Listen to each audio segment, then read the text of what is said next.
حضور کیا پیش گوئی کرتے ہیں؟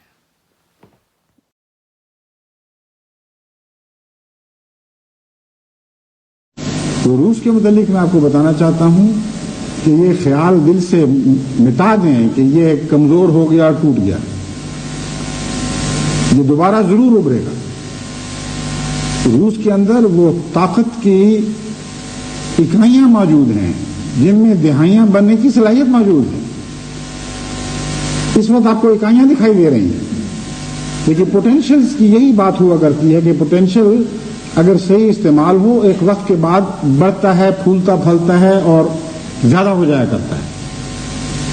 روس میں بڑی بھاری طاقت کی اکائیاں موجود ہیں اور گزشتہ 70 سالہ اقتصادی غلطیوں کے نتیجے میں روس کو جو نقصان پہنچا تھا یہ دائمی نقصان نہیں ہے. روس نے لازماً ایک بڑی طاقت بن کے ابھرنا ہے، خواہ تمام ریاستیں اکٹھی رہ کر ابھریں یا الگ الگ رہ کر بعد ازاں دوبارہ ایک دوسرے کی طرف گریویٹیٹ کریں، ایک دوسرے کی طرف جھکیں اور ایک بڑی وسیع پیمانے کی کانفیڈریشن بنا لیں. لیکن جو بھی ہوگا اس علاقے کی تقدیر میں دیکھ رہا ہوں کہ آئندہ زمانوں میں اس نے ضرور اہم دنیا میں کردار ادا کرنے ہیں.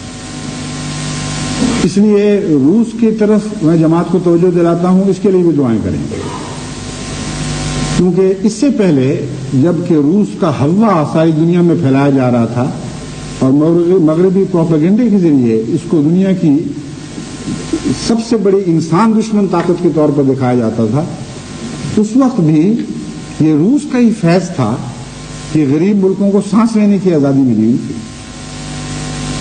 چھوٹے ہو کر بڑوں کو للکارنے کی طاقت تھی. یہ توفیق تھی کہ اگر ان سے ظلم ہو تو اللہ اعلان دنیا میں کہیں کہ ہم پر ظلم ہو رہا ہے. اور روس کی حمایت کا حلوہ تھا جو بڑی بڑی طاقتوں کو، امریکہ کو اور یورپ کی طاقتوں کو اپنے مقام پر رکھتا تھا. ان کی مجال نہیں تھی کہ اپنے مقام سے ہٹ کر آگے بڑھ کر کسی پر مزید ظلم کر سکیں. ظلم کے ہاتھ جو چل پڑتے تھے، وہ تیر جو کمانوں سے نکل چکتے تھے، ان کو بھی واپس لے لیا جاتا تھا. مصر میں کیا ہوا اس کی تاریخ آپ کے سامنے ہے. سویز کینال کے جھگڑے کے بعد کیا قصہ ہوا اور بعد میں کیا کاروائیاں ہوئیں، ان کی تفصیل تو بتانے کا وقت نہیں. لیکن بہت سی دنیا کے مسلمان اس وقت یعنی عوام دنیا کے لوگ ایسے ہیں جن کو یاد ہوگا، اور جن کو یاد نہیں وہ ایک دوسرے سے پوچھ لیں. اب مثلا پاکستان میں میں ساری تفصیل تو نہیں بتا سکتا، لیکن جمعے کے بعد باتیں ہوں گی تو پوچھیں ایک دوسرے سے کہ کیا ہوا تھا، تو وہ آپ کو بتا دیں گے کہ ایجپٹ میں کیا کارروائی ہوئی تھی.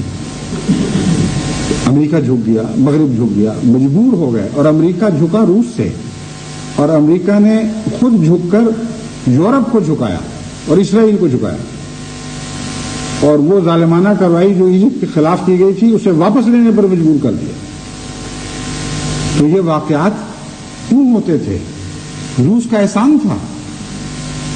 بس یہ احسان بالارادہ تھا یا حالات کے تقاضے کے نتیجے میں خود بخود ظاہر ہو رہا تھا، لیکن احسان ہی ہے.